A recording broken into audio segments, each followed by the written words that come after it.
આગાહી મુજબ જ ઉત્તર ગુજરાતમાં ગુરુવારે ગાજવીજ સાથે વરસાદ વરસ્યો. અરવલ્લીના મોડાસા શહેરમાં સવારથી જ કાળા ડિબાંગ વાદળો ઘેરાયા. બપોર પડતા ધોધમાર વરસાદ વરસી પડ્યો. વીજળીના કડાકા ભડાકા સાથે મોડાસા, શામળાજી સહિતના ગામડાઓમાં વરસાદ પડતા શહેરો નદી બની ગયા. શામળાજી શહેરમાં તોફાની વરસાદ બાદ માર્ગો પર પાણી ભરાયા. મંદિર તરફ જવાના માર્ગ પર પાણી ભરાયા. કારના ટાયર ડૂબી જાય એટલું પાણી ભરાતા વાહન ચાલકો પરેશાન થયા.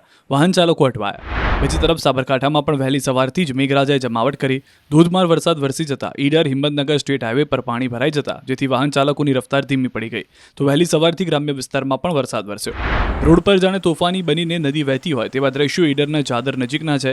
અહીં ભારે વરસાદ બાદ રેલવે અંડરબ્રિજના બહારના ભાગે પાણી ભરાતા દ્રશ્યો જોવા મળ્યા. રોડ પર પાણીનો ધસમસતો પ્રવાહ વહેતો થયો જેથી વાહન ચાલકો પરેશાન થયા. તો ગામની નદીમાં પણ પાણીની આવક થઈ. આ તરફ છોટાઉદેપુરમાં પણ ધોધમાર વરસાદ વરસ્યો. બોડેલી, જબુગામ, વાટા, કુકાણા, સુસ્કાલ સહિતના ગામડાઓમાં મેઘરાજાએ તોફાની બેટિંગ કરી જેથી શહેર પાણી થયું. રોડ પર પાણી ભરાયા હતા. QR કોડ સ્કેન કરો અને ડાઉનલોડ કરો ન્યૂઝ 18 એપ. મેળવો ગુજરાત અને દેશ દુનિયાની પળે પળની અપડેટ્સ.